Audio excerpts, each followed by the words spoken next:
Ya pemirsa, masih di AIM Siang bersama saya Bram Senjaya pemirsa. Kita ke informasi selanjutnya pemirsa, seluruh korban kecelakaan pesawat ATR 42500 di Gunung Bulu Saraung, Pangkep telah ditemukan. Tim SAR gabungan harus berjuang mencari para korban di tengah medan hujan dan cuaca buruk.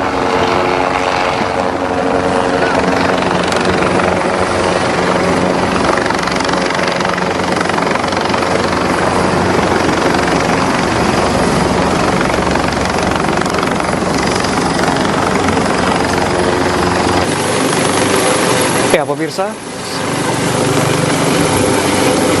7 hari lamanya Gunung Bulu Saraung di Kabupaten Pangkep, Sulawesi Selatan menjadi saksi perjuangan tim SAR gabungan mencari para korban. Kini seluruh korban yang berjumlah 10 orang berhasil ditemukan. Korban ke-10 ditemukan tak lama setelah penemuan korban ke-9. Selain menemukan korban terakhir, tim SAR juga menemukan sejumlah barang penting dari dalam pesawat. Mengingat terjalnya medan, tim SAR mengevakuasi jasad para korban lewat jalur udara untuk dibawa ke Rumah Sakit Bayangkara, Makassar. Dan pada pukul 9.16 alhamdulillah korban ditemukan. Paket 10. Ya, Sudah ditemukan. paket 10 sudah ditemukan. Dan saat ini sementara proses evakuasi. Terima kasih. Pak, ini potensi yang bekerjasama ada apa saja sih, Pak? Ya, potensi yang bekerja sama TNI Polri, dari Basarnas, dan untuk semua unsur pemerintah, untuk desa dan semuanya bekerjasama, Damkar, PT-PT, PT Tonasa, Pale, dan semuanya, dan teman-teman vertikal, EPTI, cukup banyak. Kalau saya sebutkan satu-satu, yang penting biasanya kita selalu mengatakan.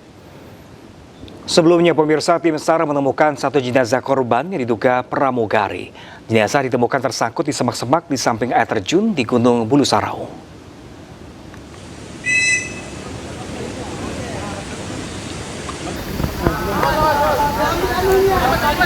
Evakuasi satu lagi jenazah korban kecelakaan pesawat ATR 42500 di lereng Gunung Bulu Saraung, Kabupaten Pangkep berlangsung dramatis. Bahu-membahu, tim SAR gabungan harus menggotong jenazah korban lewat medan terjal. Evakuasi dilakukan menggunakan metode vertical rescue dengan sistem tali dan katrol. Korban perempuan ditemukan tersangkut di semak-semak di samping air terjun pada kedalaman sekitar 600 meter dari puncak gunung. Sebelumnya, tim SAR telah menemukan jenazah pramugari lain teridentifikasi atas nama Lolita Florencia Wibisono dan telah dibawa ke pihak keluarga.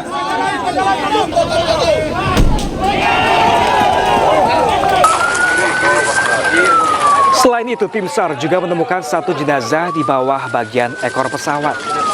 Jenazah dibawa ke Rumah Sakit Bayangkara, Makassar, Jumat dini hari untuk proses identifikasi.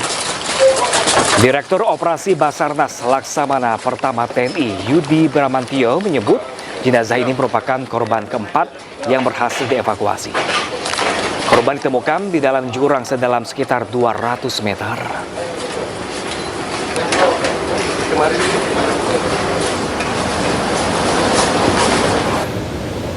Ya pemirsa, jenazah Deden Maulana, salah satu korban jatuhnya pesawat ATR 42500 dimakamkan di kampung halamannya di Garut, Jawa Barat. Isak tangis keluarga mewarnai upacara kedinasan di TPU Mekarwangi.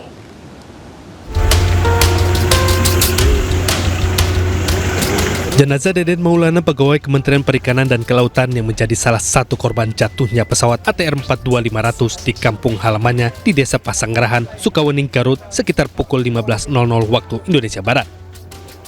Kedatangan jenazah pun disambut isak tangis keluarga, kerabat, dan tetangga korban. Usai disolatkan, almarhum Deden Maulana kemudian dimakamkan di tempat pemakaman umum dengan prosesi pemakaman secara upacara kedinasan. Tiba-tiba saya datang jam 2 malam. Itu tiba-tiba meluk ibu dari belakang pas waktu tidur. Nah, siangnya udah pulang lagi ke Jakarta karena mau ada dinas keluar juga gitu. Dia terakhir kesini tuh beberapa hari yang lalu ya gitu. Desember apa Januari gitu awal. Kepergian Deden Maulana meninggalkan luka mendalam bagi keluarga yang ditinggalkan. Keluarga tak menyangka korban menjadi salah satu korban jatuhnya pesawat ATR 42500 di kawasan Gunung Bulu Saraung, Pangkep, Sulawesi Selatan. Dari Garut, Jawa Barat, Iin Solihin, iNews melaporkan. Setelah berhasil dievakuasi, black box pesawat ATR 42500 yang jatuh di lereng Gunung Bulu Saraung, Kabupaten Pangkep, Sulawesi Selatan akhirnya resmi diserahkan kepada Komite Nasional Keselamatan Transportasi atau KNKT. Penyerahan dilakukan setelah hari ke-6 operasi pencarian dan pertolongan.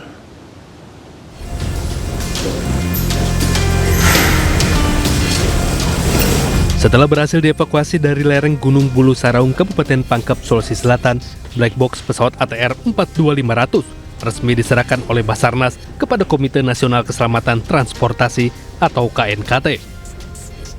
Black box pesawat terdiri dari 2 perangkat utama, yakni Cockpit Voice Recorder atau CVR yang merekam seluruh suara di dalam kokpit termasuk komunikasi antar awak pesawat dengan petugas pengatur lalu lintas udara atau ATC. Perangkat kedua adalah Flight Data Recorder atau FDR yang menyimpan data teknis penerbangan dengan puluhan parameter, diantaranya ketinggian, kecepatan, arah terbang, serta kondisi teknis pesawat selama penerbangan.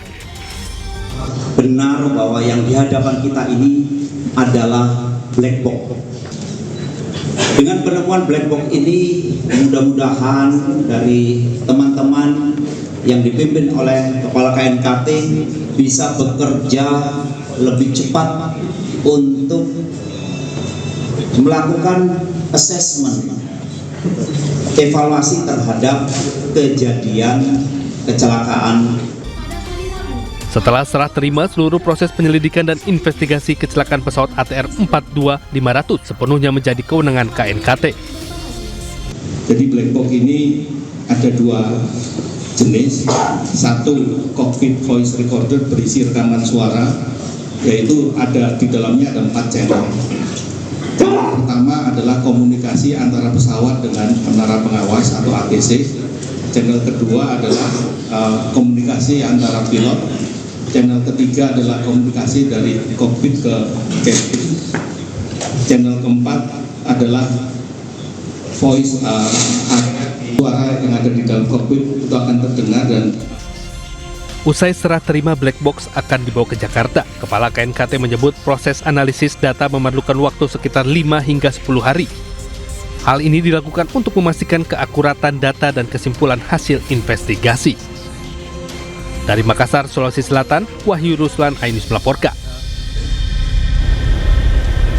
Kita beralih ke informasi lain pemirsa. Laga Liga 4 antara Perseka Malang melawan Triple 5 Kediri diwarnai aksi anarkis di Stadion Berantas Kota Batu. Kiper Perseka menerjang salah satu pemain Triple S dengan tendangan kungfu hingga terkapar.